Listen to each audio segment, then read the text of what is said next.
Tu as vu comment c'était? C'était le bouton vert pour... Ok. Donc, tout à l'heure, quelqu'un a un peu galéré, c'est pour ça. Parce que c'est pas très...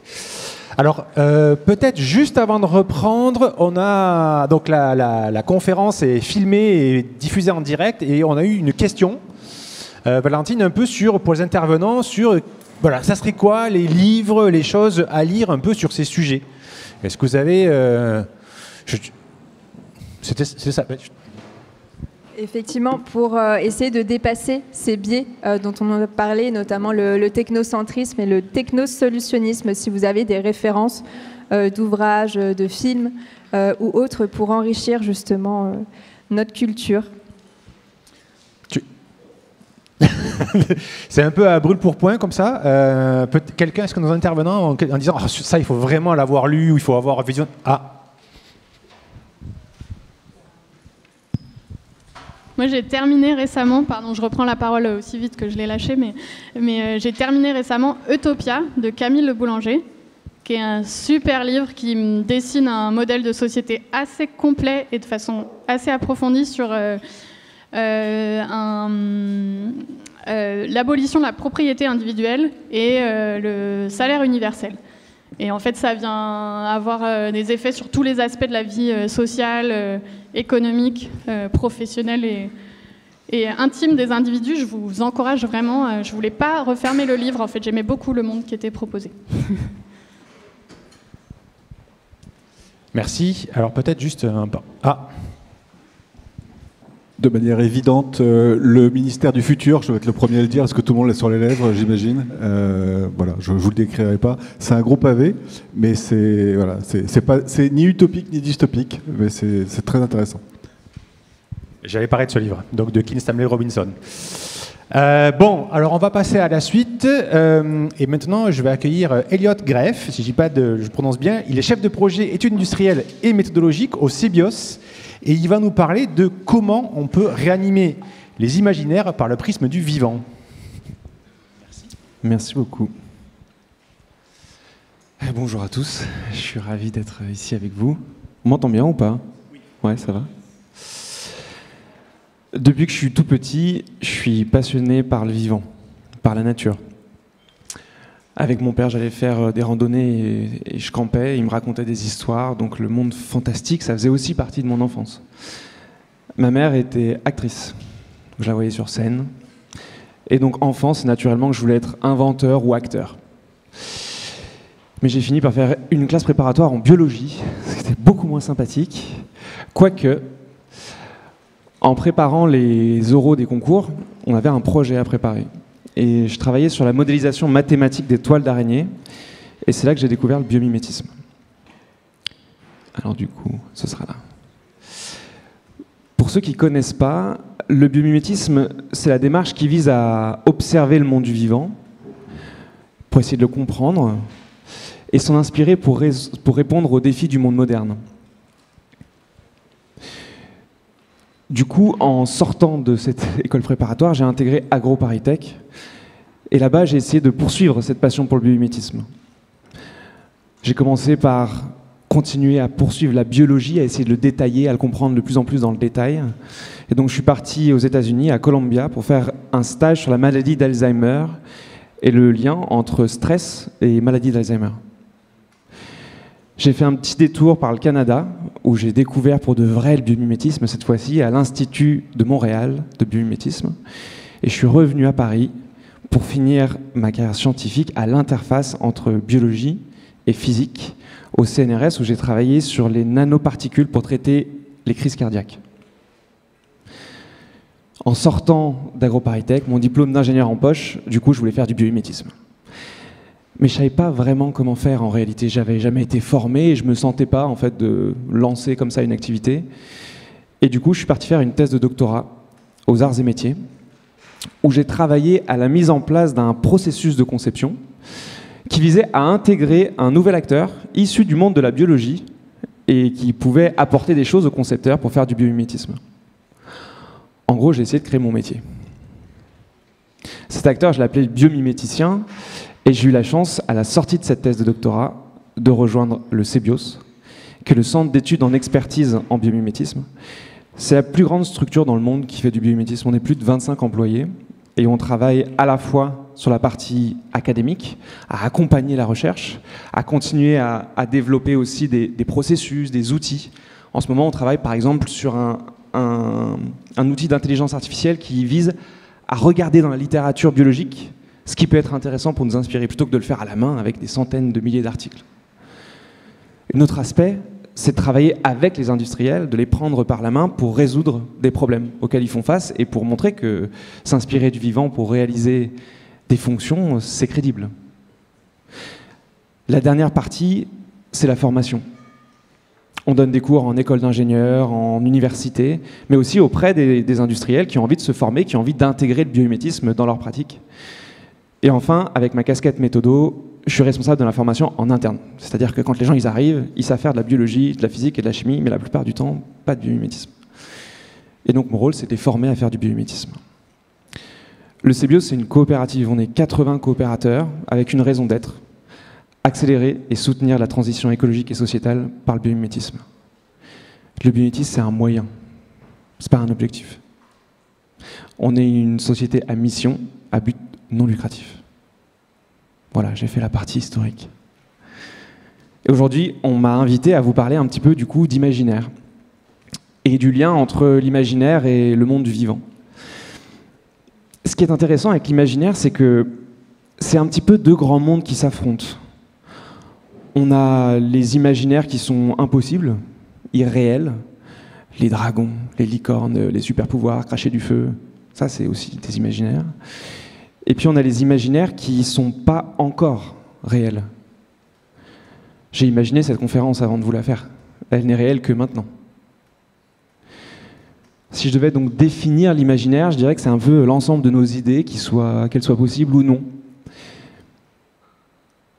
Ce qui est intéressant, c'est que tous, nous avons une vision de notre imaginaire. Ah, c'est pas les bonnes slides. C'est pas grave, je vais le faire sans. Nous avons tous une vision de notre imaginaire qui détermine également qu'est-ce qui est de l'ordre du souhaitable et qu'est-ce qui n'est pas souhaitable. Ce qui est intéressant, c'est que ce prisme entre possible, impossible, souhaitable et non souhaitable, c'est en fait notre lentille avec laquelle on observe le monde, avec laquelle on l'analyse. Ah, du coup, je vais essayer de faire... Je vais faire même sans slide, on s'en fiche, c'est juste illustratif. Avec laquelle on l'analyse, on agit du coup aussi en conscience parce qu'on a perçu ce monde et qu'on l'a interprété avec ces différentes fixations. Si on vous dit depuis que vous êtes des enfants, dans vos contes, que les loups sont les méchants de l'histoire, dans votre imaginaire, ils deviennent non souhaitables. Et donc de fait, vous allez agir pour vous en débarrasser. Toutes ces fixations, elles viennent de notre éducation, de nos parents, de nos expériences qui nous ont marqués, mais elles viennent aussi de ce qu'on appelle l'imaginaire collectif. C'est-à-dire ces choses que l'on partage, ces valeurs, parfois des éléments de langage, la culture. Et donc ces éléments, ils définissent dans nos esprits ce qu'il y a de souhaitable ou non, et ce qu'il y a de possible ou non. Et c'est clé de comprendre ça parce que c'est clé du coup de le re-questionner. Un bon exemple, ce sont les expressions. Je pense qu'il est important de re-questionner une expression comme « qui ne dit mot consent ». Je pense que parfois on n'a même pas conscience de ce que l'on dit. On fait des erreurs. Et c'est pas grave, mais il faut les détecter. Par exemple, on a dit « il faut sauver la planète ». J'espère que vous êtes tous conscients dans cette salle que la planète n'est pas en danger. La vie n'est pas en danger. Certains écosystèmes le sont, évidemment. Certaines espèces le sont, évidemment. Les abeilles le sont. Nos pollinisateurs, qui font qu'on peut manger. C'est l'espèce humaine qui est en danger. Quand on dit qu'il faut sauver la planète, c'est l'humanité qu'on essaie de sauver en réalité. Du coup, la question qui se pose, c'est comment est-ce qu'on perçoit notre futur à travers nos imaginaires. Nos imaginaires, c'est le premier lieu de créativité. C'est là où on projette l'espace et le temps, où on crée le futur avant qu'il soit réel. Je vous invite tous à fermer les yeux quelques minutes. Je verrai les tricheurs. Je vous invite à vous projeter dans 20, 30, peut-être 50 ans pour les plus jeunes. Je vous invite à imaginer le monde tel qu'il sera. Où vous serez, ce qu'il y aura autour de vous, la politique, la nature. Et maintenant, ceux d'entre vous qui voient dans ce futur un futur qui n'est pas souhaitable, je vais vous demander de vous lever.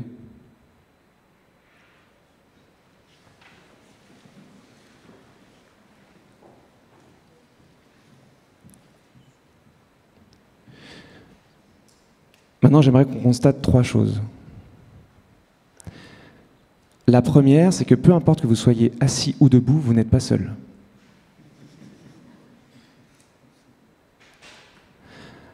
La seconde, c'est qu'on a quand même une moitié de la salle qui est levée.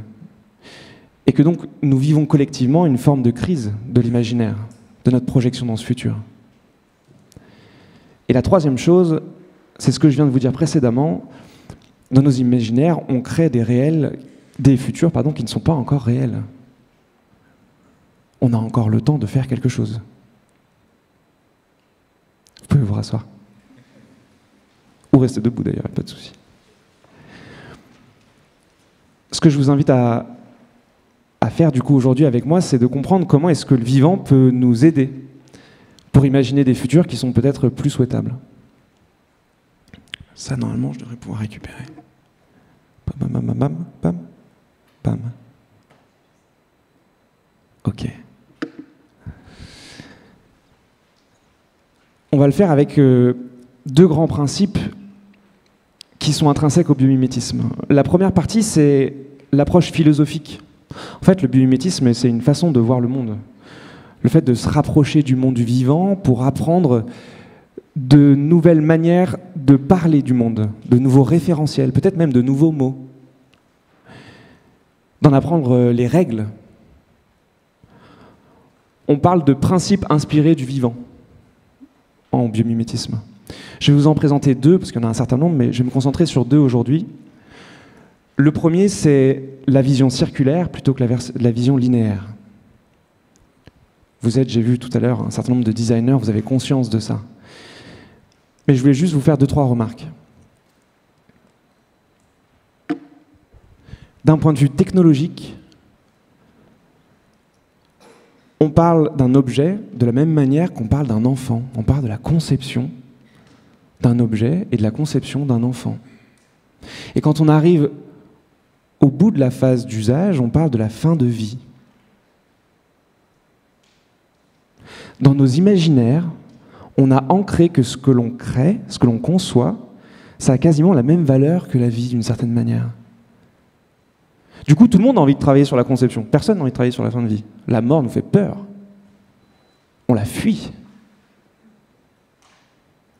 Par contre, si je prends un regard de biologiste sur la manière dont les systèmes sont assemblés et désassemblés dans le monde vivant, en réalité, je parle de flux de matière, de flux d'énergie, d'équilibre temporaire.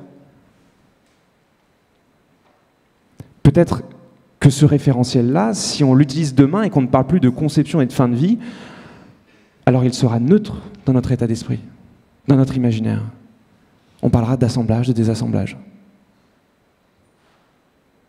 Ce référentiel, il est un peu abstrait, mais il a déjà été appliqué. En réalité, il y a pas mal d'exemples de symbiose industrielle qui fonctionnent comme des écosystèmes, où on travaille avec des flux de matière et d'énergie.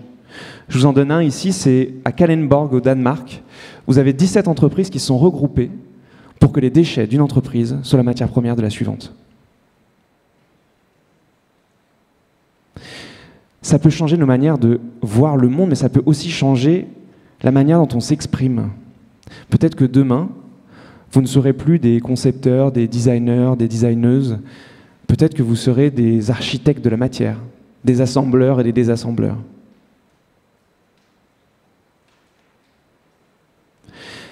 Le second exemple que j'aimerais prendre, c'est celui entre optimisation et maximisation. Et je vais vous donner un exemple. Si vous comparez un panneau solaire, un panneau photovoltaïque et une feuille, le rendement d'un panneau photovoltaïque, des meilleurs qu'on ait, c'est à peu près 30% d'un point de vue énergétique. Une feuille, c'est 2%. On pourrait se dire, c'est nul. Votre première réaction, c'était, je m'attendais à ce qu'ils disent 45% ou un truc énorme. Mais parce qu'on a une vision qui est sur la maximisation. On se dit que c'est ça qui est souhaitable. La réalité, c'est que la feuille, elle est fabriquée à pression et à température ambiante. Elle est auto-nettoyante. Si vous la percez, elle continue à marcher. Elle s'auto-répare. Et quand elle arrive au bout de sa phase de fonctionnement, elle tombe au sol et elle se désassemble. Pour que d'autres feuilles puissent s'assembler. Peut-être que l'optimisation, c'est mieux que la maximisation, finalement. Je vais arrêter avec la partie philosophique du biomimétisme, mais vous voyez l'idée, vous voyez le potentiel derrière. L'objectif, c'est de comprendre tous ces principes-là pour essayer d'en faire une espèce de cadre de lecture avec lequel on va concevoir le futur demain. Et peut-être que certains d'entre vous vous dites, bah, c'est bien gentil, mais là, on a déterminé effectivement quels pouvaient être des futurs souhaitables, mais par contre, tout ça, c'est pas vraiment possible. On ne saurait pas vraiment le faire. Et c'est ça qui est intéressant avec le biomimétisme, c'est que par définition, c'est possible. Ça existe dans la nature. Donc, techniquement, scientifiquement, c'est possible. C'est juste qu'on ne sait pas encore faire. Ça, c'est quand même radicalement différent. Ça nous donne peut-être des axes sur lesquels croître. Apprendre, grandir. Une deuxième manière qu'on peut avoir du coup de regarder le monde vivant, c'est de s'en inspirer pour résoudre des problèmes techniques.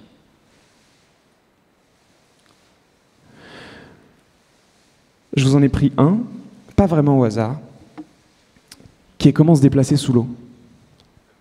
C'est un problème technique. On n'est pas de l'ordre de la philosophie, de comment on organise le monde, etc. On a besoin de concevoir des objets pour faire ça. J'ai choisi celui-là parce que la vie est née dans l'eau. Donc on peut quand même se dire qu'a priori, elle a réussi à trouver des manières de... ou plutôt au cours du temps, les bonnes solutions ont été sélectionnées. Et puis la deuxième raison, c'est que d'un point de vue de l'impact environnemental, le transport, c'est une des principales sources. Et donc demain, on va se poser ces questions. Comment est-ce qu'on va réussir à remplacer des imaginaires qui nous semblent tout à fait possibles, mais qui sont peut-être plus complètement souhaitables? Une hélice, ça fait du bruit sous l'eau, ça fait énormément de pollution sous-marine. C'est dangereux. Il y a un ensemble de cétacés qui meurent chaque année, percutés. Ça a des problèmes très techniques de cavitation, je ne rentrerai pas dans les détails. Et puis ça consomme des hydrocarbures. Du coup, le biomimétisme nous invite, face à ce problème-là, à aller regarder dans le monde vivant comment est-ce que ça fonctionne. Et ce qu'on observe, c'est que le monde vivant ondule sous l'eau. L'hélice n'existe pas. Quasiment pas. On parle d'évolution convergente, c'est-à-dire que si vous avez sur la partie gauche, vous avez un poisson, sur la partie droite, vous avez un dauphin qui est un mammifère, c'est pas un poisson, c'est pas des mêmes origines évolutives, c'est deux espèces, c'est deux familles complètement différentes. Pourtant, face au même problème, l'évolution a sélectionné la même solution. Et en fait, d'un point de vue de ce cas d'application, c'est le cas pour la plupart des animaux qui sont sous l'eau. Ils ondulent. Du coup, en observant le vivant, on trouve peut-être d'autres manières, peut-être plus souhaitables, d'imaginer des systèmes qui ondulent, qui se déplacent sous l'eau, pardon. C'est le cas de Phoenix, c'est une entreprise française, une start-up qui a développé un moteur inspiré de l'ondulation.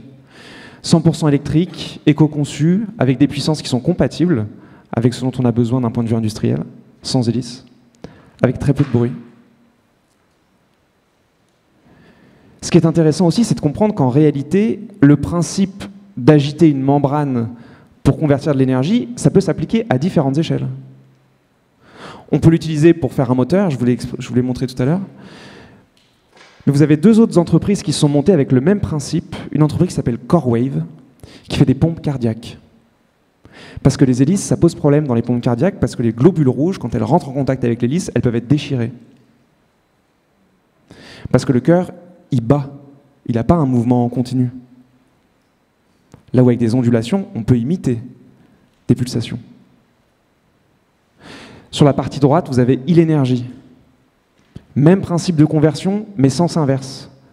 La membrane, elle est statique, c'est le courant qui vient faire bouger la membrane. Et par le mouvement, crée l'électricité. Ces mouvements-là, ils sont rendus possibles à des flux qui sont beaucoup plus faibles que ce qu'on observe avec nos hydroliennes actuelles. Et donc, on peut en mettre dans beaucoup plus d'endroits. Et donc, la problématique de l'énergie hydrolienne, qui est le nombre de lieux où on peut installer ces turbines, elle disparaît.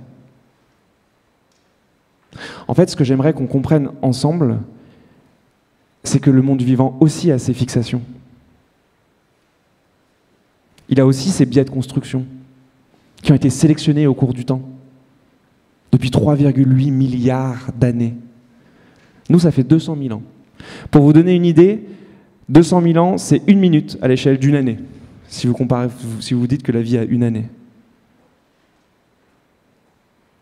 Ces fixations-là, peut-être qu'on peut essayer d'en apprendre des choses. Peut-être qu'en fait, on peut réussir à créer un imaginaire collectif, non pas de l'humain, mais du vivant. Une culture commune. Des fixations, oui, mais souhaitables. Et j'aimerais finir par cette citation de Morisot, qui est un philosophe français. J'adore cette citation, je l'utilise tout le temps. Imaginez cette fable. Un jour, une espèce fait sécession. Elle déclare unilatéralement que ses parentes, les 10 millions d'autres espèces qui peuplent avec elle la Terre, sont de la nature. À savoir non pas des êtres, mais des choses. Non pas des acteurs, mais un décor. Et finalement, une réserve de ressources à portée de main. Une espèce d'un côté, 10 millions de l'autre. Et pourtant, une seule famille, un seul monde, celui des interdépendances tissant toutes ces formes de vie. Voilà notre mythe fondateur. Alors j'espère vous avoir convaincu qu'il était l'heure de prendre des risques, de casser nos fixations et de changer de mythe. Merci.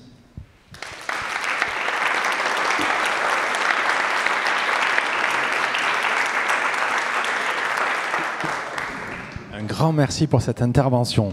Alors, maintenant, j'accueille Charles-Antoine Poirier et on va changer de monde.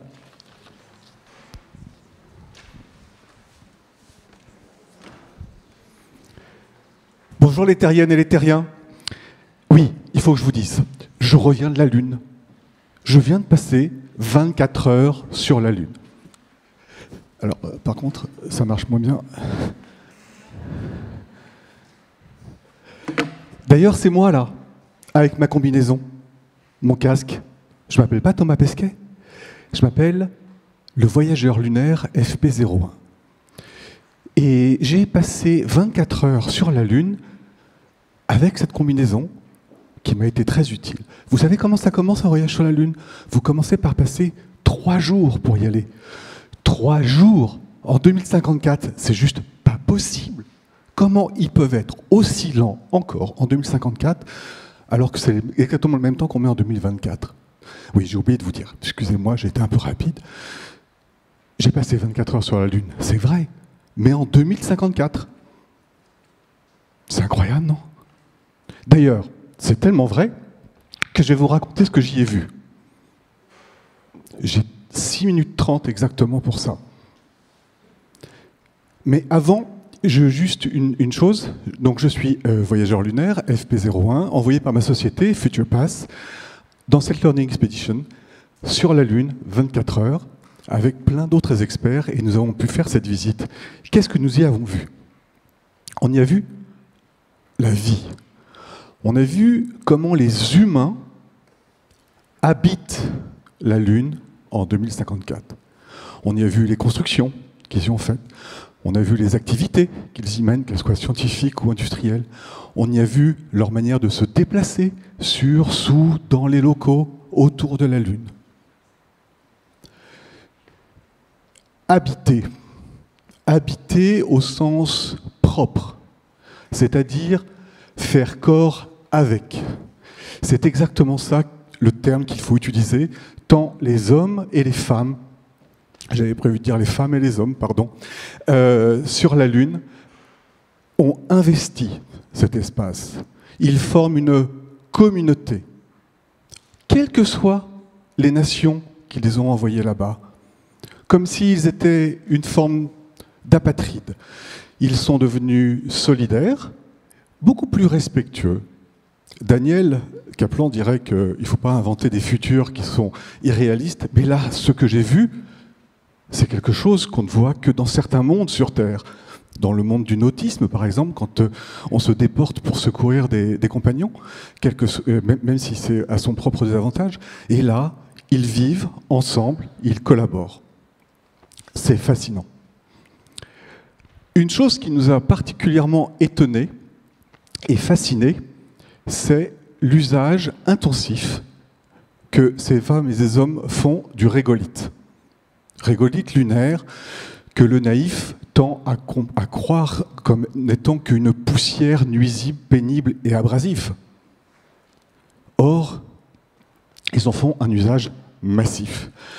En 2024, maintenant je suis revenu, donc nous, on n'en sait pas grand-chose de ce régolithe. Mais en 2054, ils en font un usage tellement intensif qu'il traduit une compréhension profonde de cette ressource fondamentale sur la Lune. Une petite frustration, cependant. Ils nous ont montré une usine qui s'appelle TLU4X, dont ils n'ont pas du tout voulu nous dire quelle était la fonction. Très mystérieuse, cette usine, souterraine, des tunnels, probablement beaucoup d'extraction de régolithe. La seule chose que notre guide a bien voulu nous dire, c'est l'origine étymologique du nom, TLU4X, TLU pour tellurique, comme les planètes telluriques du système solaire, 4 pour le rang de la planète considérée. Comptez avec moi. La première, Mercure, Vénus, Terre. Quelle est la 4e planète tellurique? Mars. Je suis le seul à faire des études d'ingénieur. Et le X, on l'a compris tout seul. C'est pour exploration. Mais à la réflexion, est-ce que ça ne serait pas une référence à une fameuse société privée? Toujours est-il que cette usine fait une consommation massive de régolithe. Mais dans quel but? On comprend qu'il prépare une exploration martienne depuis la Lune et il voudrait embarquer des quantités phénoménales de régolithe. Mais qui voudra acheter ça sur la Lune? À moins que ils aient prévu d'utiliser... Non, je garde mes conjectures pour moi, de peur de dire des âneries. Un truc qu'ils aiment beaucoup, c'est Cathy, sur la Lune. Pardon. Ce que nous, on appelle le CLAD, l'ISIT, tout ça. Eux, c'est Cathy. Vous avez remarqué, ils ont remplacé le I de Information par le K de Knowledge. Un petit step-up. Hein? Plutôt que plein de conneries d'information, eux, ils sont partis sur de la connaissance. Et donc, Cathy, pour Computing, Knowledge and Telecommunication, c'est vraiment quelque chose qui est fondamental pour cette communauté sur la Lune. Ils ont créé une capacité de calcul très puissante, comme s'ils voulaient se détacher de la Terre, de se détacher de la dépendance à des événements exogènes, qui pourraient avoir des gros impacts sur leurs conditions de vie. C'est pas tant pour des problèmes de latence de communication entre la Terre et la Lune qu'ils veulent avoir leur capacité. C'est vraiment pour maintenir cette souveraineté. Et peut-être aussi pour préserver leur capacité d'informatique quantique. qui nécessitent beaucoup de froid pour ralentir leurs ordinateurs, pour refroidir leurs ordinateurs. Or, le froid sur la Lune, on n'en manque pas. Mettez-vous au fond d'un cratère, sur la face visible, mettez-vous sur la face cachée, vous avez tout de suite accès à moins 200 degrés, sans fournir d'énergie. Pas besoin de cryostat pour vos ordinateurs quantiques, juste magique. Au moment de repartir, après ces 24 heures passées sur la Lune, et avant de reprendre 3 jours de voyage, ils nous ont fait une petite blague, une double blague. D'abord, ils nous ont montré cette photo, en voulant nous faire croire que ça représentait un drone à voilure fixe qu'ils utilisaient sur la Lune. Impossible d'avoir un drone à voilure fixe sur la Lune, voyons. Il n'y a pas d'atmosphère. On a vite débunké avec mes camarades que c'était un fake. Ce qui était moins un fake, c'est la blague qu'il nous a racontée. Il semblerait que leur aventure ait débuté lors d'un atelier en avril 2024. Et que dans cet atelier, où il devait être imaginé ce que serait la Lune en 2054, que dans cet atelier, certains, plus astucieux que les autres, ont voulu raccourcir les temps de communication entre la Terre et la Lune. Vous savez combien de temps il faut pour faire une communication aller-retour? C'est rapide, 3 secondes. Mais eux se sont dit, c'est déjà 3 secondes de trop, il faut qu'on réduise. Et qu'est-ce qu'ils ont fait? Ils n'ont pas fait appel à leur imaginaire, ils ont fait appel à la magie. Et la magie s'appelle l'intrication quantique. Vous dites intrication quantique et là, tout est résolu.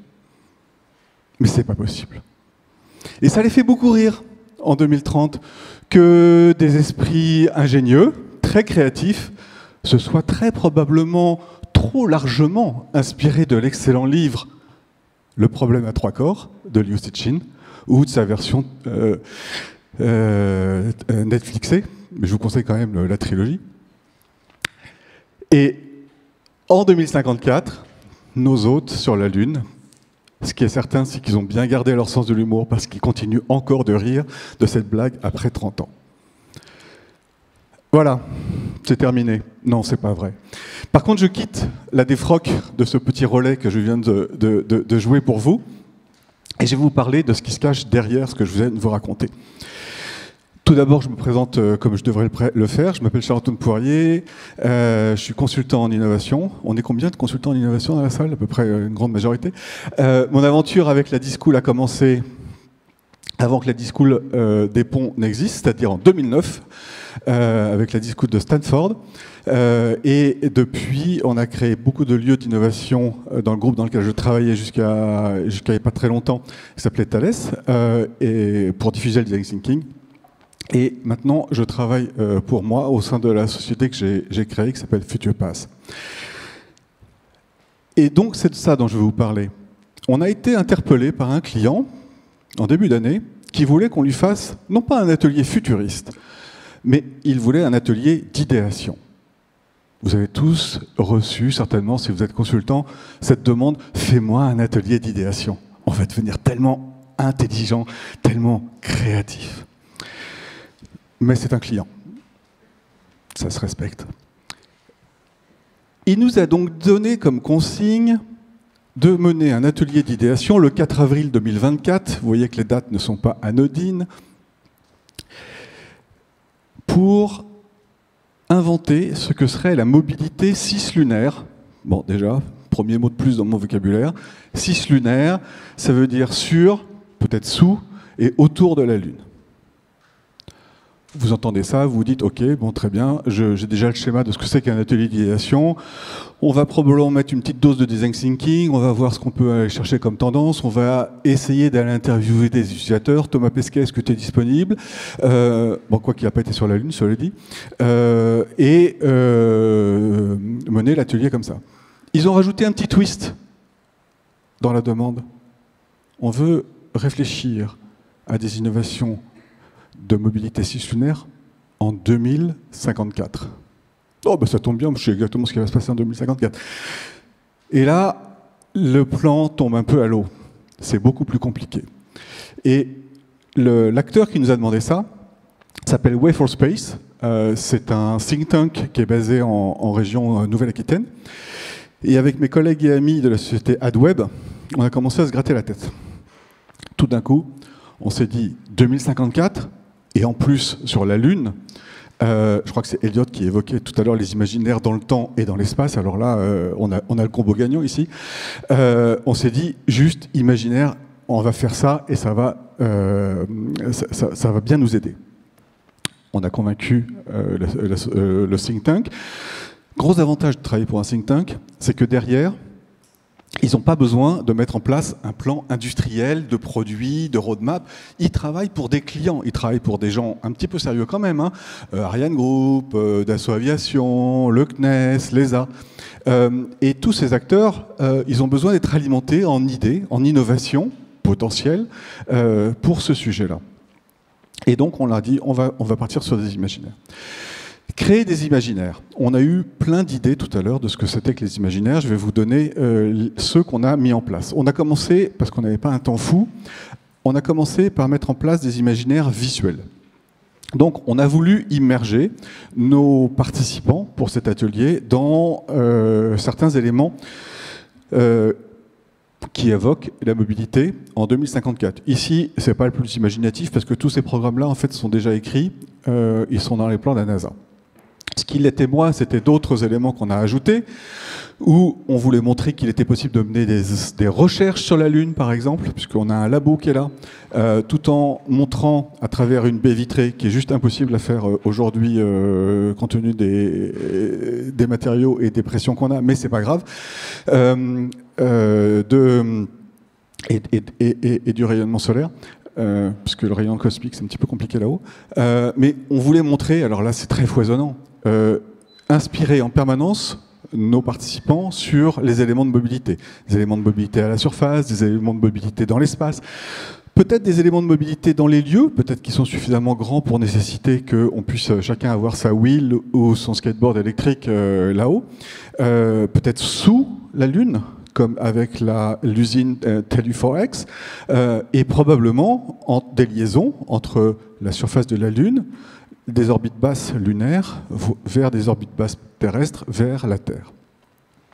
Donc ces imaginaires visuels, ils ont été créés, et on avait une très brillante illustratrice qui nous a fait ça. Il fallait les accompagner, parce qu'on ne peut pas se contenter juste de mettre des photos dans un atelier et dire aux gens « Vous êtes en 2054, inventez-moi le futur ». C'est un peu aride comme manière de faire. Il faut aller taper un peu plus loin dans les imaginaires. Ce que tentait de faire tout à l'heure Marion avec nous, en nous proposant sa fiction et en nous demandant de nous projeter. Ce qu'a fait très bien Elliot, en nous demandant de nous projeter dans notre tête. Imaginez, l'imaginaire, c'est créer des images dans sa tête. Alors, on peut les créer en physique, et on a voulu aussi les créer dans la tête des gens. Et pour ça, le texte, c'est quand même pas mal. On a créé donc des scénarios du futur, qui décrivent ce que c'est que la vie sur la Lune en 2054. On a pris un tout petit extrait d'un de ces scénarios-là, et on vous le montre. Je vous laisse le lire. Est-ce que c'est lisible pour vous ? Ouais. Vous voulez que je vous le lise ? Igor s'occupait de la production énergétique lunaire. Sans lui, tout se serait arrêté en quelques minutes. C'est lors d'une inspection extérieure de routine qu'il a été pris de tremblement dans sa décapotable lunaire. Il a eu la chance de pouvoir se réfugier dans un des sanctuaires installés sur le chemin. Il a alors pu ôter sa combinaison, son casque, et ne pas s'étouffer. Quelques heures plus tard, rapatrié au centre médical principal de la Lune, le diagnostic est tombé. Ou plutôt, il n'est pas tombé. La médecin est dans l'incapacité de délivrer une conclusion, même avec l'aide de ses confrères terriens en télédiagnostic. Fin de séjour pour Igor et rapatriement d'urgence. Ici, on est très elliptique. On ne parle pas de techno, mais on la suggère. On a une trame qui est liée à la santé, mais derrière pratiquement chaque phrase, il y a des éléments de mobilité. Lors d'une inspection extérieure de routine, ça veut donc dire qu'il faut que je sorte de mes lieux d'habitation, que j'aille dans le milieu hostile lunaire, que j'aille affronter le régolithe qui est hyper abrasif, et que j'aille inspecter de visu un certain nombre d'équipements. Parce que tout n'est probablement pas téléopérable encore à cette époque. J'utilise ma décapotable lunaire, c'est-à-dire que je dois mettre ma combinaison, mon casque. Je dois me déplacer dans ces conditions-là. Donc tout ce qu'on a mis là, c'est de manière à créer dans la tête, à ancrer dans la tête des participants de quoi se visualiser peut-être ce que serait ce monde. J'ai pas beaucoup de temps pour compléter. Quelques remarques. Comment peut-on faire pour créer ce genre d'imaginaire quand on ne s'appelle pas Alain Damasio? Référence à la postface. On va devoir transpirer beaucoup. Alors, je ne dis pas que Damasio ne transpire pas beaucoup, hein, parce que quand il écrit Les Furtifs, un paveton... Qui a lu Les Furtifs? Ouais, bravo. Ceux qui ne l'ont pas lu, mais juste absolument... On cherchait des livres sur les imaginaires, alors là, on est wow. Bref. Rien que l'écriture, je veux dire, la calligraphie, les textes, la typo qu'il utilise, elle est spécifique. Bon bref, je suis parti. Pardon. Donc quand on ne s'appelle pas Damasio, quand on n'a pas son génie, quand on n'a pas sa créativité ou d'autres auteurs, on est obligé d'y aller en transpirant. Une des premières choses qu'on peut faire, c'est faire des recherches. C'est quoi la Lune? Moi, j'y connais rien sur la Lune. C'est quoi le diamètre de la Lune? 1700 km. Ok, ça fait quoi? Ça fait que entre le centre de la Lune et le pôle Sud, il y a 2500 km. Waouh! La dernière fois qu'on a roulé sur la Lune, on roulait à 10 km/h. 10 km/h. 2500 km, ça va être chaud, les ballons. On se documente. Mais c'est quoi la Lune en 2054? Une technique, vous la connaissez certainement, c'est de chercher des signaux faibles. C'est de chercher des mégatrends. Ouais, 3 minutes, ouais. J'aurais plutôt que raccourcir le temps, j'aurais bien aimé rallonger le temps. Probablement pas vous, mais bref. Ces signaux faibles, on les trouve, on va lire des rapports, ceux que Morgane montrait ce matin, peut-être pas exactement ceux-là, mais d'autres, on va se documenter. Une chose qui est assez maligne à faire en ce moment, c'est de ne pas faire le boulot, c'est de demander à d'autres de le faire. Elliot, il l'a dit tout à l'heure, il a dit « moi je laisse le boulot à d'autres ». Il a dit quoi? Il a dit bah, j'utilise une IA. Alors est-ce qu'on peut utiliser l'IA pour les imaginaires? Moi j'ai envie de dire oui. Je vous montre un tout petit exemple de ce qu'on a fait. Je suis confus pour les polices, elles n'auraient pas du tout dû passer comme ça, mais bon bref. Ici vous avez un prompt tout en haut, vous avez déjà tous écrit des prompts. On vous a dit qu'un prompt, il faut que ce soit plusieurs milliers de caractères pour que ce soit intelligent. Là j'ai un prompt qui tient en 2 lignes. Et pourtant, j'ai un résultat qui a été super pertinent. C'est parce qu'en fait, je ne me suis pas adressé à ChatGPT, j'ai rien contre ChatGPT, j'ai créé mon propre assistant. J'ai créé mon propre robot d'IA, si vous voulez. Et qu'est-ce que j'ai fait? Je lui ai donné un cadre méthodologique. Je lui ai dit comment est-ce qu'il fallait qu'il utilise la connaissance à laquelle il a accès. Non, pardon, il n'a pas de connaissance, il a juste des données. Une IA n'a pas de connaissance. Hein. On lui a donné le cadre méthodologique, la manière qu'il avait de procéder, comment il devait expliquer un certain nombre de choses. Et à ce moment-là, on peut lui faire un prompt très bref et il répond. On lui demande d'abord, donne-moi 10 mégatrends. Bim, il en sort. Une qui est par exemple évolution démographique mondiale. Ouais, ça c'est sûr qu'en termes de mégatrends, c'est quand même la plus fastoche.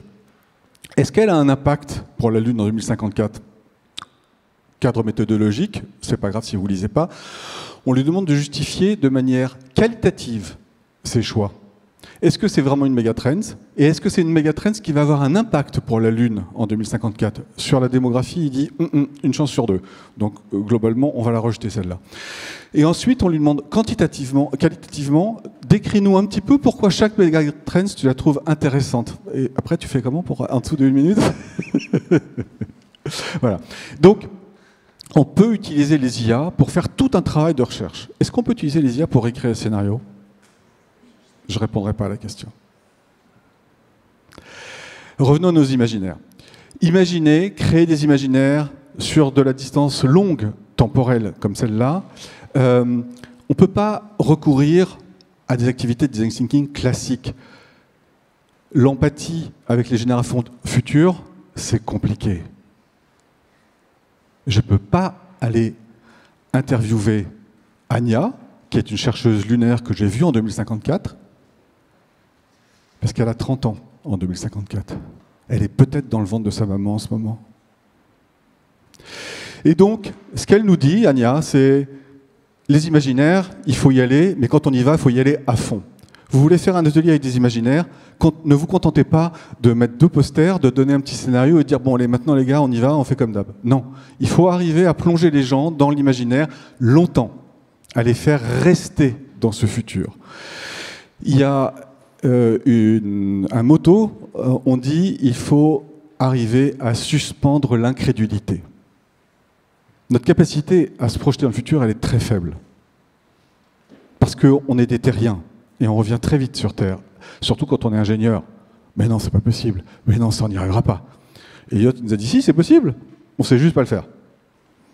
Ok ? Eh ben, c'est peut-être le cas. Donc, quand on y va, il faut y aller à pleine puissance.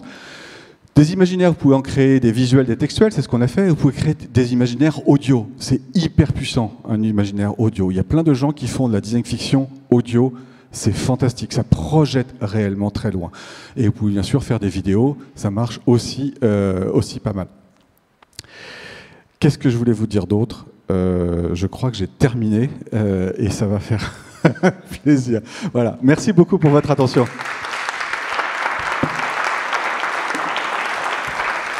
Un grand merci. Bon, je sais que je passe toujours pour le méchant, celui qui coupe en fait les chambres pour qu'on finisse à l'heure, mais je sais que vous allez avoir faim parce qu'on va arriver bientôt. On va bientôt arriver à. On a passé midi en fait. Donc j'accueille maintenant Ludivine Serrière, qui est Innovation Manager ici chez Léonard, donc c'est un peu la locale de l'événement, et qui va nous expliquer comment un grand groupe industriel comme Vinci joue et innove avec des imaginaires. Merci beaucoup. Alors, petite incise, j'ai une légère extinction de voix, donc j'espère ne pas finir en chuchotant, mais sinon ce sera sympa.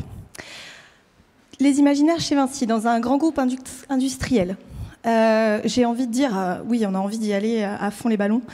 Après, dans les cas d'usage, c'est pas toujours le cas. Il y a parfois, on est obligé aussi de faire un peu machine arrière. Je vais essayer de vous expliquer à travers des exemples qu'on a vraiment réalisés, au final, ce qui est hyper bénéfique avec les imaginaires et là où potentiellement on peut se prendre un petit peu les pieds dans le tapis. Voilà. Pour démarrer, je vais juste vous faire une petite présentation très rapide de Léonard. Le vert. Ouais, celui-là. Ah, celui-là, excusez-moi. C'est chez moi et je ne sais même pas comment ça marche. Alors, Léonard, c'est la plateforme de prospective du groupe Vinci. On existe à peu près depuis 2017. Donc, Léonard, c'est un lieu, vous y êtes, un très beau lieu, mais c'est aussi des équipes et des savoir-faire. Aujourd'hui, on est vraiment, on va dire, basé sur 2 piliers, la partie exploration et la partie innovation entrepreneuriale. Sur la partie exploration, on a la partie veille sur laquelle on est assidu. Toutes les 2 semaines, on a une newsletter qui vient aller chercher les méga trends qui vont impacter nos métiers. Donc je vous invite à vous connecter sur le site de Léonard et à vous inscrire. C'est vraiment très, très enrichissant.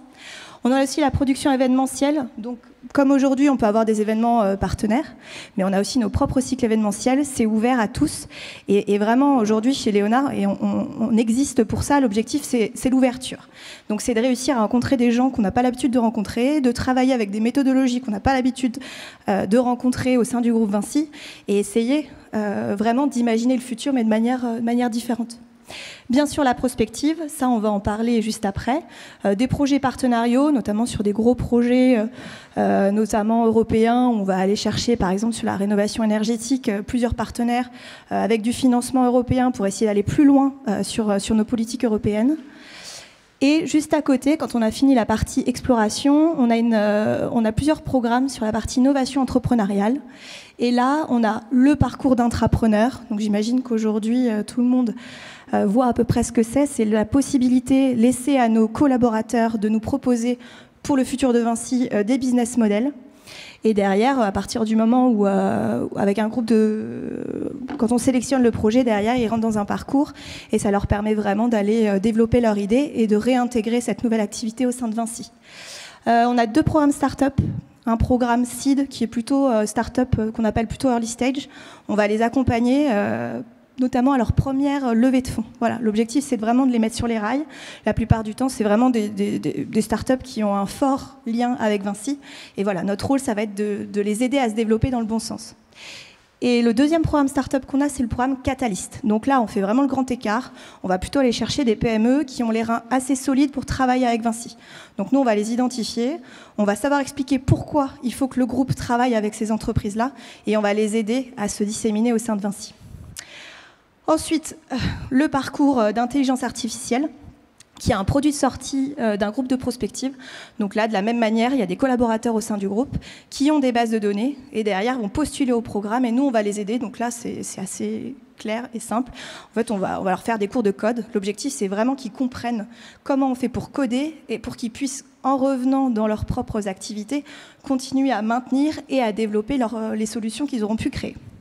Et enfin, le petit dernier, le Design Lab. Le Design Lab, il est un peu plus jeune que les autres. Ça fait 2-3 ans qu'il existe, sous la direction de Laure Blanchard. Et là, l'objectif, comme un lab, je dirais qu'on peut retrouver dans différents groupes, c'est vraiment d'accompagner les collaborateurs sur des problématiques assez opérationnelles en utilisant les outils d'intelligence collective. Voilà, j'ai été un peu vite parce que l'objectif, c'est pas que vous soyez un collab sur Léonard, mais c'est quand même important de savoir ce qu'on fait ici et surtout que c'est ouvert à tous. Donc, rentrons dans le vif du sujet. Comment nous, on peut utiliser les imaginaires au sein d'un groupe comme Vinci ? Vinci, ce qu'il faut savoir, c'est un groupe qui fait plus de 300 000 personnes aujourd'hui, avec une multitude d'activités à travers le monde. Aujourd'hui, on est présent, alors je dirais pas partout, mais pas loin. Donc comment on fait pour travailler au sein d'un groupe comme Vinci, avec des activités aussi différentes, sur des géographies qui le sont aussi ? Léonard a vraiment été créé pour ça. L'objectif de Léonard a été de dire, en 2017, il y a des thématiques qui vont venir percuter le groupe, c'est sûr. La mobilité autonome, la mobilité connectée, l'intelligence artificielle, les sujets d'environnement, c'est sûr. Ça va venir nous percuter. Après, l'ADN de Vinci, c'est d'être un groupe qui est très décentralisé. Donc comment on fait pour s'adapter sur des thématiques qui sont là, hein, on n'a rien inventé. Comment on fait dans un groupe décentralisé pour essayer de travailler ensemble sur ces transformations qui sont, elles, majeures ? Je vais prendre un exemple vraiment très simple, la mobilité autonome et électrique. On est à Revia qui fait des routes, on a Vinci Autoroute qui fait des concessions, on a Vinci Construction qui va construire les zones de péage. Aujourd'hui, comment ces entreprises-là, elles travaillent ensemble pour essayer de définir avec l'État le futur de la mobilité. Voilà, ces groupes de prospective, ils sont là pour ça.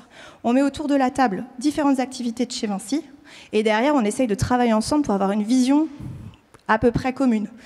On n'arrive pas toujours à un commun, mais quand même. Et bien sûr, dans ces groupes de prospective, on va aller intégrer des experts externes, internes, comme vous avez pu voir dans d'autres grands groupes. L'intérêt quand même de ces groupes de prospective, et c'est assez singulier chez Léonard, c'est que les sujets sont choisis par le COMEX, Vinci, et également tous nos groupes de prospective finissent devant le COMEX. Ça veut dire que quand les gens vont travailler pendant 1 an sur un sujet, les résultats qu'ils vont présenter, ils vont directement les présenter devant le N+, max. Donc on va dire que quand ils sont devant le COMEX, ils ont envie d'être fiers de leur travail. Et ça, c'est hyper intéressant pour nous parce que tout ce qui peut être travaillé en groupe de prospective peut être directement réintégré dans les stratégies Vinci. Et ça, c'est un peu notre grande force et on en est assez fiers chez Léonard. Pour vous présenter la partie imaginaire, je vais vraiment rentrer dans le vif du sujet. Je vais vous présenter 2 groupes de prospective qu'on a eu, un en 2019 et l'autre en 2021. Je vais vous refaire une petite recontextualisation de comment on en est arrivé là. Jocelyne Vassoal, DRH du groupe Vinci, vient nous voir et nous dit aujourd'hui, sur les risques, notamment sur l'intégrité physique des collaborateurs, on commence à être pas trop mal. Vraiment, il y a des sujets qu'on a encore un peu de mal à aller chercher, mais on commence à être pas trop mal. On commence à pouvoir avoir quand même une prévention qui fonctionne. Par contre, là où on est un peu je dirais un peu dubitatif, c'est sur quels sont les risques qui vont arriver dans 5, 10, 15 ans chez Vinci, en fonction de l'évolution de l'activité de Vinci, en fonction de la géopolitique, en fonction des nouvelles technologies, en fonction de l'adoption de nouvelles typologies d'énergie. On est un peu faiblard là-dessus. Donc s'il vous plaît, Léonard, faites un groupe de prospective et essayez de nous raconter qu'est-ce qui va se passer dans 5 à 10 ans. Donc nous, chez Léonard, on crée le programme, on a une partie catalyse, donc là on va aller chercher des solutions très opérationnelles, innovantes chez les startups, comme ça on répond très court terme. Ensuite on va ouvrir le programme IA spécifiquement sur ces thématiques, donc on va aller chercher les bases de données et on va aller chercher les gens pour qu'ils rentrent dans le programme à travers la thématique sécurité. Et enfin on lance le programme de prospective. Donc là, on fait, je vous invite pas à lire, mais une grosse revue littérature. Là, on aurait été peut-être content d'aller chercher les méga trends avec l'IA. Non, tout ça, ça a été fait à la main. Mais ça permet de nous rentrer dans le sujet, se dire, on va pas regarder les risques juste opérationnels comme le feraient, on va dire, les opérationnels classiques. On va essayer de se mettre à un niveau au-dessus et essayer de comprendre vraiment comment le monde va bouger pour essayer de comprendre ces nouveaux risques. Donc on en identifie plein, on fait des ateliers, on les priorise, vous inquiétez pas, je vais pas vous expliquer tout ça. Mais voilà, on arrive au bout de quelques mois à une synthèse. Une synthèse qui on n'a pas l'impression comme ça, mais a mis beaucoup de temps à être faite. Donc ça paraît que des mots et des thématiques, mais il y a énormément de discussions autour de ça. On a énormément discuté, est-ce que vraiment c'est ça qu'on veut mettre en avant, ou est-ce que c'est plutôt une autre thématique, est-ce que vraiment on le dit comme ça? Et puis au final, on est tous autour de la table, on a tous des activités différentes.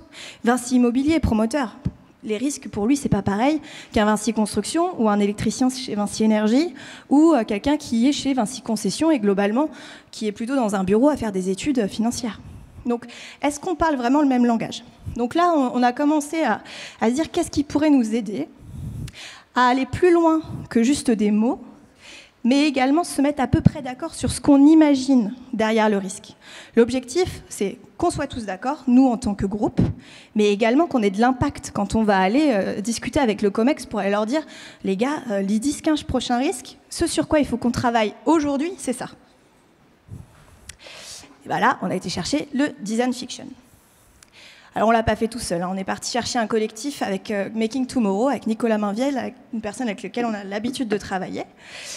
Et on a commencé on a eu toute une journée où l'objectif a été de se dire, on a pris les différentes thématiques, on les a travaillées, on a imaginé des objets qui pouvaient représenter cette thématique de risque.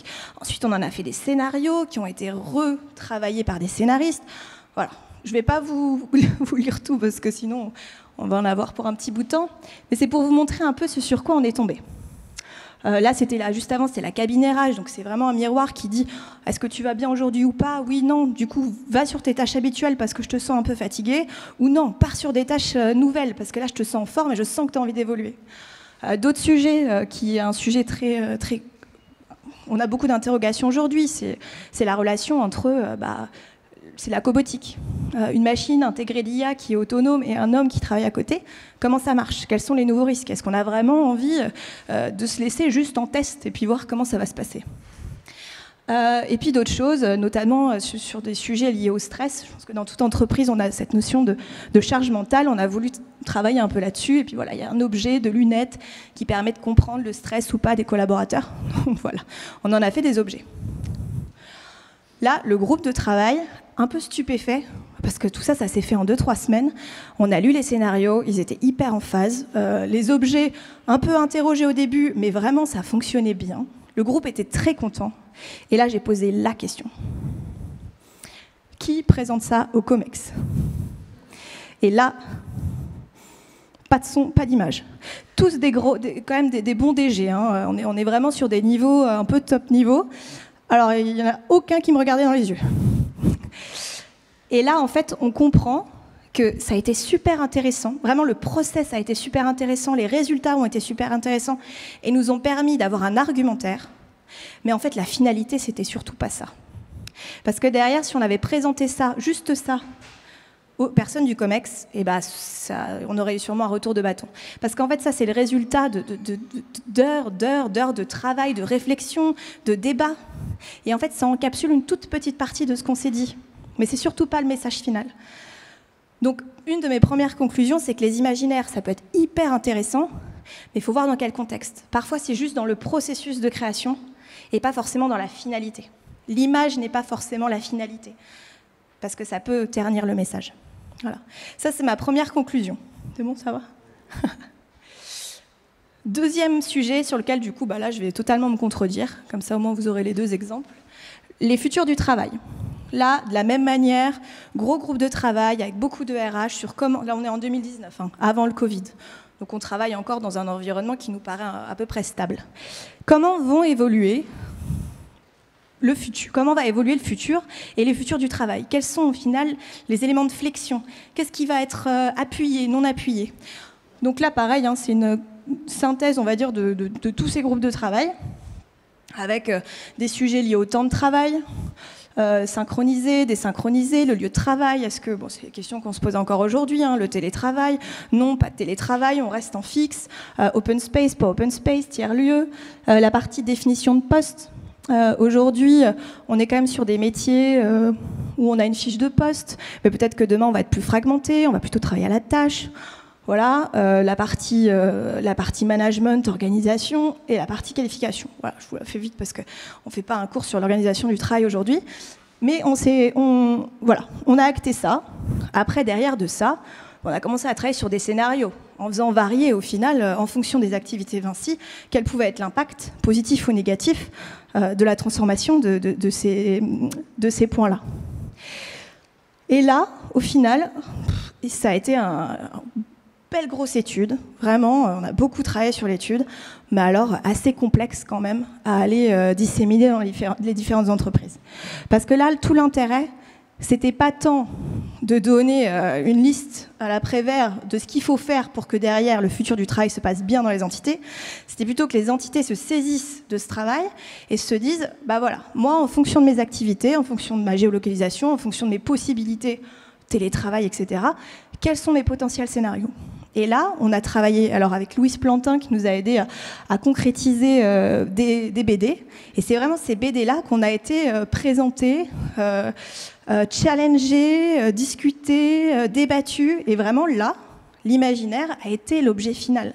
Et c'était super intéressant parce que les gens, on leur envoyait les BD à l'avance et puis derrière, ils pouvaient se projeter. Et on a eu vraiment énormément d'adhésions de personnes qu'on n'aurait pas forcément eues si on avait envoyé juste une étude Word.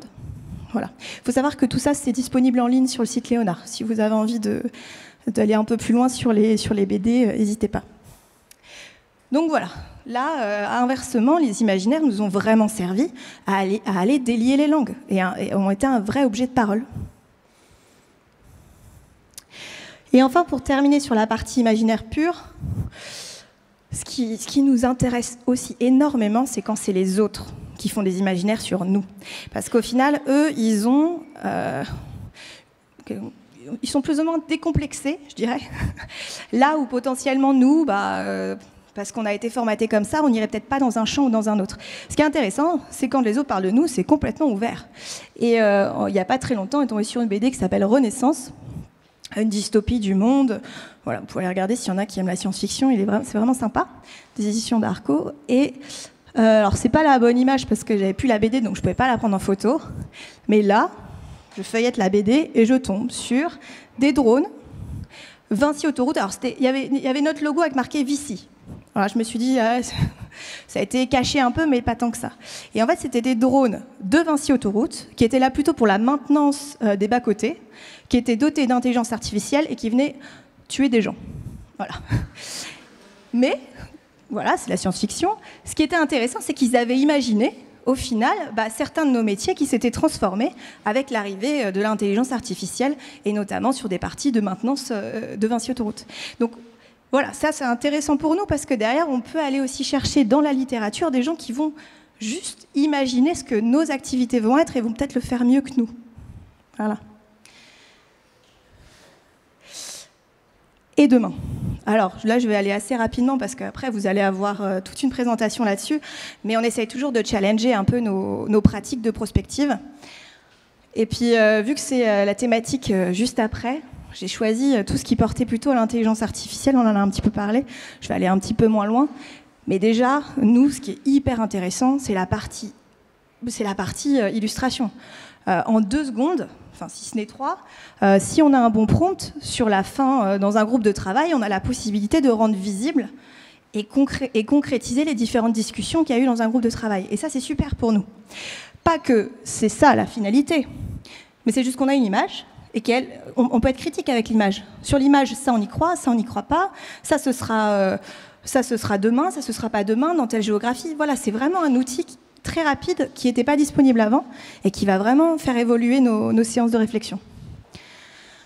Deuxième chose, extrapoler des scénarios. Alors moi, je prends le parti de dire que oui, on va pouvoir faire des scénarios avec la prospective. Apprendre avec des pincettes, parce que comme on l'a dit, c'est pas de la connaissance. Mais ça peut nous aider à challenger nos propres scénarios à nous. Et potentiellement, il y a des choses qui s'appellent réplica, il y en a peut-être qui connaissent, mais voilà, c'est la possibilité de faire des personas. Et on pourra peut-être demander à nos personas, va visiter mon scénario et dis-moi comment tu vis dedans. Et puis nous, on peut préprogrammer des personas en amont. Et ça peut être vraiment intéressant pour nous, pour essayer d'accélérer encore une fois la possibilité d'aller agréger de l'information et puis de diversifier nos scénarios. Parce que typiquement, on peut travailler avec des gens chez Vinci, avec des partenaires, avec des consultants. Bah, parfois, on reste quand même dans des carcans. Et là, on se dit, on peut peut-être aller encore plus loin. Et pour finir, on regarde aussi des projets de recherche. Alors, on va les laisser terminer, on va pas y aller tout de suite, mais c'est un projet de recherche qui est assez intéressant, qui s'appelle ChatDev. Et en fait, il part du principe qu'une IA toute seule ne peut pas travailler sur un projet qui est trop complexe. Parce que derrière, au final, les réponses vont pas être si complexes que ça et on risque d'être déçus. Par contre, si on spécialise plusieurs IA, qu'elles ont elles-mêmes leur propre métier, eh ben, on peut essayer de coder le fait que ces différentes IA vont travailler entre elles et on peut commencer à essayer de coder un processus d'IA. Et au final, bon là on est sur du coding, hein, donc on va les laisser terminer là-dessus, mais la prospective c'est aussi des étapes. Donc potentiellement, on pourrait avoir un groupe de prospective humain qui travaille sur sa propre prospective avec des méthodologies un peu classiques, mais on pourrait très bien avoir à côté des agents qui ont été codés pour faire exactement la même chose et essayer de voir si les résultats coïncident ou pas. Donc ça c'est vraiment de la recherche, hein, on ne le fait pas chez Vinci, mais on s'y intéresse de près. Voilà. Et pour finir, je ne vais pas en parler, mais c'est dispo aussi sur notre site internet. S'il y en a qui veulent aller plus loin sur les imaginaires, il y a 1 an et demi, on a eu un partenariat avec Making Tomorrow sur la partie jeux vidéo et imaginaire. Est-ce que les jeux vidéo peuvent nous aider à imaginer la ville? Et je vous invite à aller voir et télécharger l'étude si ça vous intéresse. Voilà.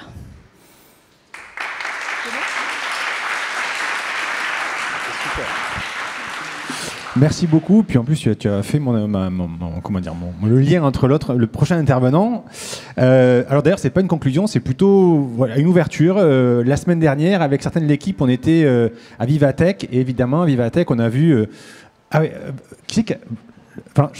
Ludivine, je crois que tu as pris la télécommande. On était à Vivatech et évidemment, l'IA était extrêmement présente. Et évidemment, l'IA, elle a aussi en fait tout un imaginaire. Elle a beaucoup de mythes, elle a beaucoup de promesses. On l'a vu, sûrement des peurs, et particulièrement dans les métiers de la création. Et donc, on a demandé à Samuel Bernier, qui est Lead Design Innovation chez OnePoint, de nous raconter un peu l'évolution des IA génératives. Lui, qui les manie, qui est designer, qui est un créatif et qui les manie au quotidien dans son travail et sa création. Voilà. Merci. Alors. Avant de commencer, j'aimerais savoir qui ici a déjà généré une image avec l'intelligence artificielle. Vous pouvez lever la main. C'est presque tout le monde, d'accord. Qui a déjà généré une vidéo? Alors, peu de gens, il y a 3, 4, 5 personnes. Qui a déjà généré une musique avec l'IA? D'accord, plus de personnes qui ont généré une musique que de personnes qui ont généré de vidéos. D'accord, c'est intéressant. Donc, moi, je suis designer industriel canadien. J'ai fait toute ma formation en design industriel, mais depuis 8 ans, je suis leader donc design et innovation chez OnePoint. Et il y a 2 ans, je suis tombé dans la grande marmite de l'intelligence artificielle, complètement par hasard. On s'est sorti avec des super pouvoirs comme Obélix. Et c'est mon quotidien depuis 2 ans. Ce que je fais maintenant, c'est que j'accompagne nos clients sur les cas d'usage dans leur métier. J'accompagne aussi nos clients sur la formation, la culturation, principalement autour d'équipes marketing, design, communication. Mais aussi, je vais aider des clients à créer leurs propres outils IA, donc parfois des plateformes qui peuvent être sur des cas d'usage très spécifiques. Et j'ai préparé une petite présentation pour faire un petit tour d'horizon de ce qui s'est passé en 2023-2024 et sur comment l'IA vient accélérer, vient devenir un nouvel outil pour illustrer les imaginaires. Donc déjà, en étant formateur sur l'intelligence artificielle, c'est pas facile parce que tous les jours, il y a des nouveaux outils qui arrivent, des nouveaux cas d'usage, des nouvelles fonctionnalités. Il y a 2 ans, on était tous émerveillés devant DALL-E. On ne parlait pas de DALL-E 3, on parlait de DALL-E 1. C'était déjà formidable.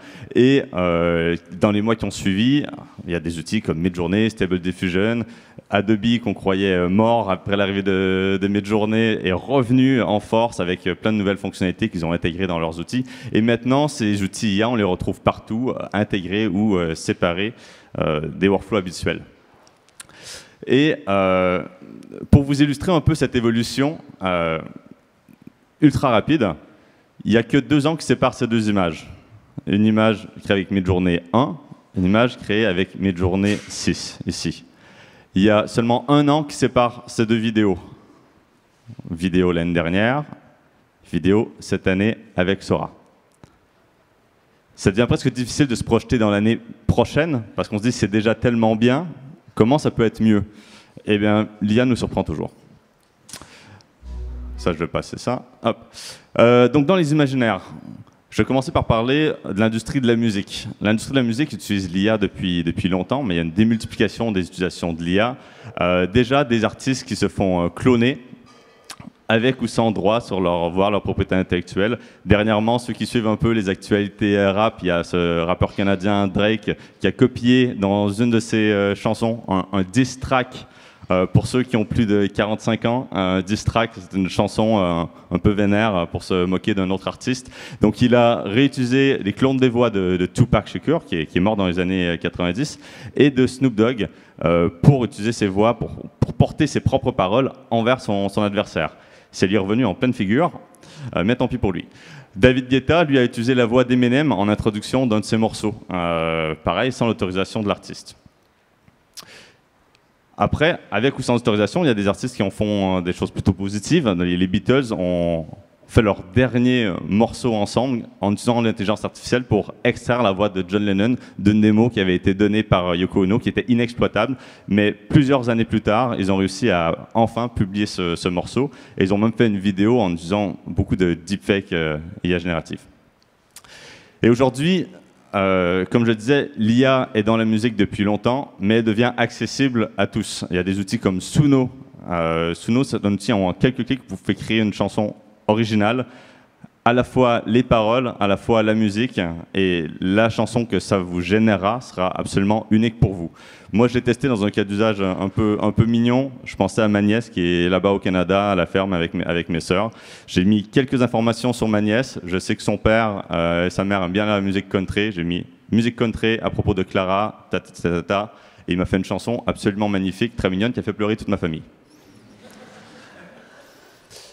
En photographie, donc le 3e art, il y avait déjà, il y a 1 an et demi, dès la première sortie de Midjourney, le premier été où Midjourney a sorti sa version bêta, il y a un concours d'art digital qui avait été gagné par une IA. Ça avait fait le tour du monde, ça avait révolté pas mal d'artistes, et cette année, c'est un concours de photographie qui a été gagné par une IA.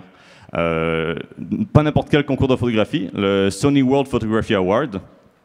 Et l'artiste est allé sur scène pour s'excuser et a dévoilé que la photographie avait été générée par une IA, que ce n'était pas réellement une photographie.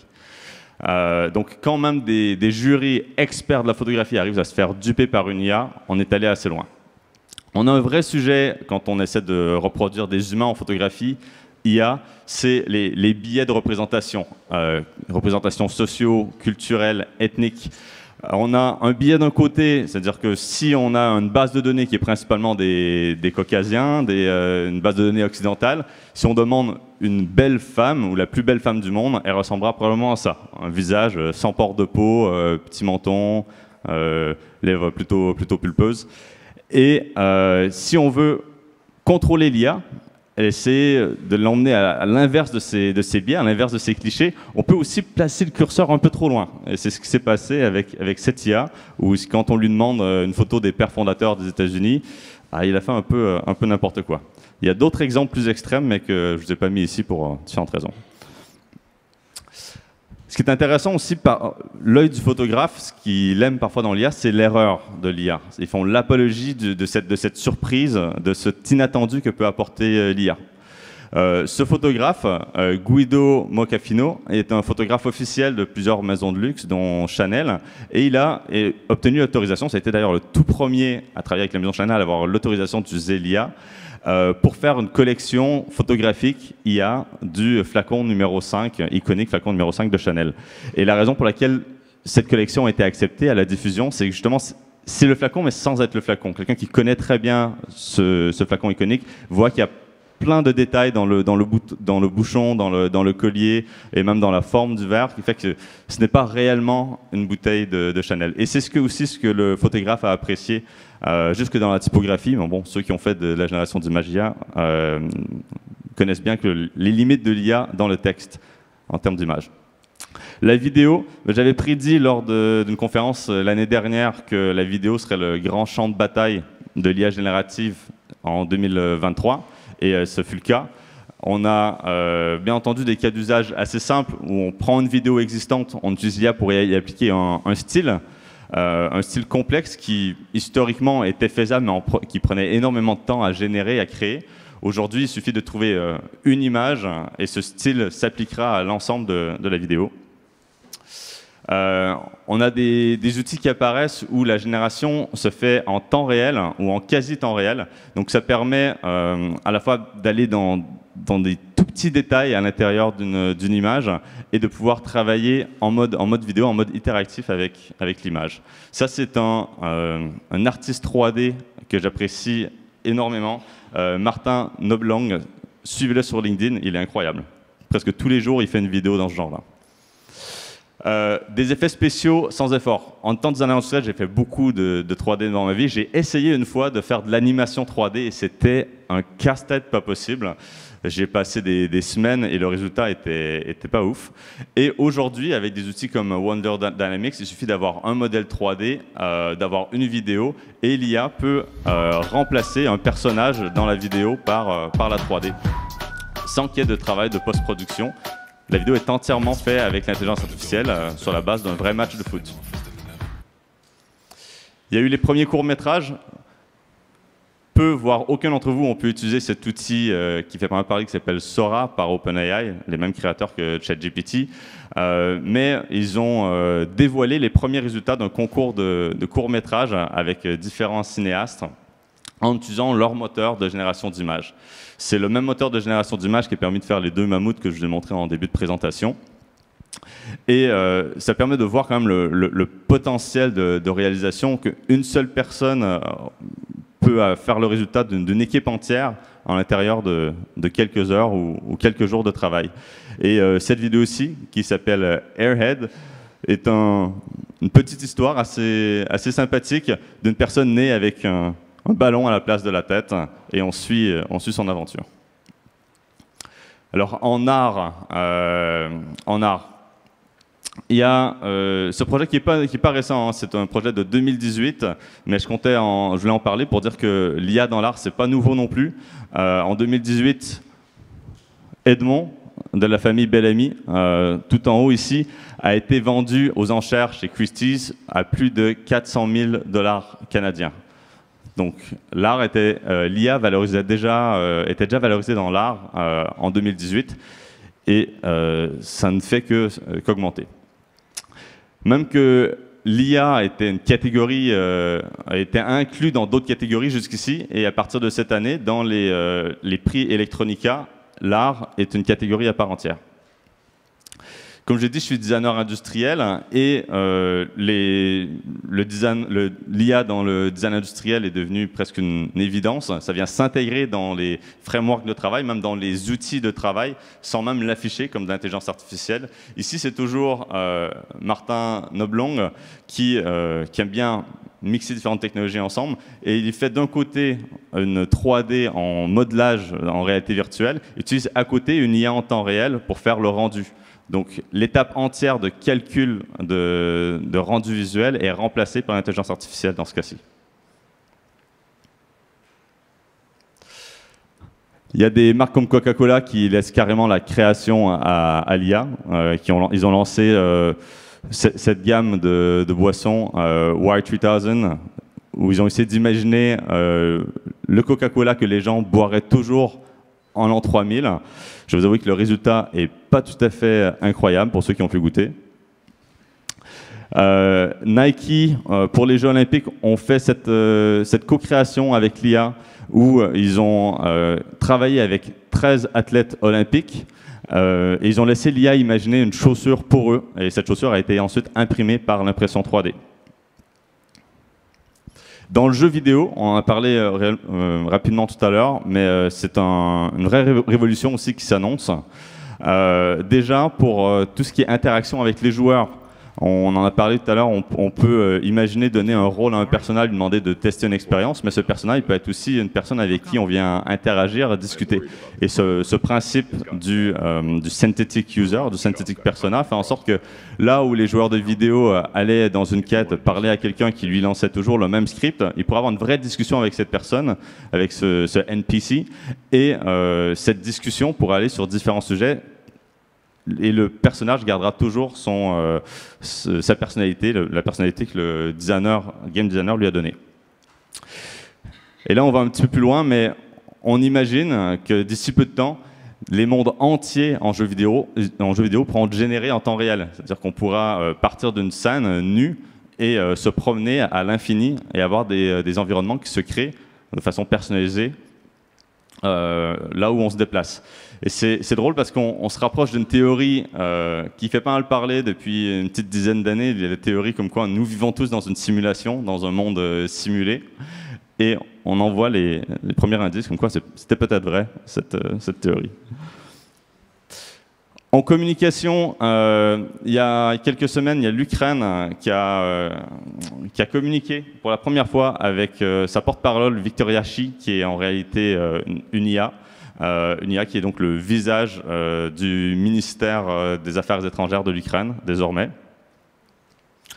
Et ces IA, c'est accessible à tous. Aujourd'hui, si vous allez sur un outil comme Agen, vous pouvez cloner votre voix, donner une vidéo, vous cloner vous-même, et ne plus jamais avoir à faire une présentation en live comme ce que je fais en ce moment. Vous pouvez aussi discuter, pas juste avec vous-même ou avec des jeux vidéo, mais même discuter avec vos idoles, que ce soit Jésus ou Snoop Dogg. Meta a proposé d'utiliser Snoop Dogg, l'avatar de Snoop Dogg, pour faire le Game Master de Donjons et Dragons. Et il y a un Français, Stéphane Peters, qui s'est dit je crois que les catholiques ont envie de discuter avec Jésus et ses apôtres. Donc il a créé des personas pour Jésus et chacun de ses apôtres pour que les gens puissent leur poser des questions, discuter avec eux, leur parler de leurs péchés. Les marques ne sont pas passées à côté de la vague. Ketchup a quelque chose de très intéressant. Ils ont fait une entière campagne publicitaire pour dire que quand on écrit ketchup dans une IA de génération d'images, ce qui sort, c'est une bouteille de ketchup Heinz avec le keystone de la marque Heinz et aucune autre. Donc on a assisté pour la première fois à ce que j'appelle le data bragging, la vantardise autour de la donnée des algorithmes. Ils n'ont pas été les seuls à le faire. Il y a aussi, d'une autre façon, beaucoup plus élégante, Dove qui l'a fait, en présentant qu'en utilisant seulement la marque Dove à l'intérieur d'un prompt d'image, on arrivait à contourner entièrement les biais d'ethnicité et les biais aussi de beauté qu'on a dans les intelligences artificielles. Parce que Dove a généré tellement de données, tellement d'images de belles femmes, de beaux humains, avec à la fois de la beauté et des défauts, que le simple fait d'utiliser le nom de leur marque casse l'algorithme. Après, il y a des marques qui ont le sens de l'humour, comme Burger King, avec la boîte française Buzzman, qui ont fait une publicité pour Halloween, en mettant en avant le côté parfois monstrueux que peuvent donner les hallucinations en intelligence artificielle. Et je finirai, parce que je pense que tout le monde a quand même assez faim, hein, il commence à être tard, on est plus qu'en fin de matinée, on est début d'après-midi. Mais tous ces sujets de l'IA dans l'imaginaire est aussi le sujet de la créativité. Et je vous conseille à tous un documentaire qui est gratuit sur YouTube, qui s'appelle Everything is a Remix. Et en conclusion de Everything is a Remix, le créateur pose l'hypothèse comme quoi la créativité, en fait, c'est 3 éléments de base. La capacité à copier, à transformer et à combiner. Et quand on connaît bien l'IA, on se dit copier, transformer et combiner, c'est les 3 choses que l'IA fait mieux que l'humain. Donc qu'est-ce qui reste à l'humain dans la créativité au final? Et la conclusion à tout ça, c'est que c'est l'intention. Ce qui donne la valeur à une œuvre, ce qui fait que nous, entre humains, on apprécie une œuvre, c'est l'histoire qu'il y a derrière, l'intention. Qu'est-ce qui a amené un humain à aller dans cette direction, à faire ses choix et à avoir ce résultat? Et quand c'est une IA qui a fait toutes les décisions, il peut y avoir de la création, mais c'est du hasard. Donc c'est beaucoup plus rare. Merci.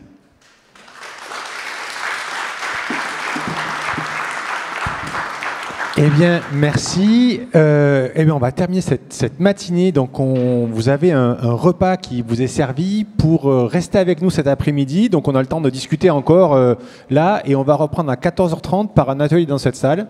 Donc voilà, on a le temps de déjeuner, discuter et de reprendre d'ici 1h30 en fait. Ok ? Allez, à tout à l'heure. Et vous avez tout est ici dans l'entrée juste ici.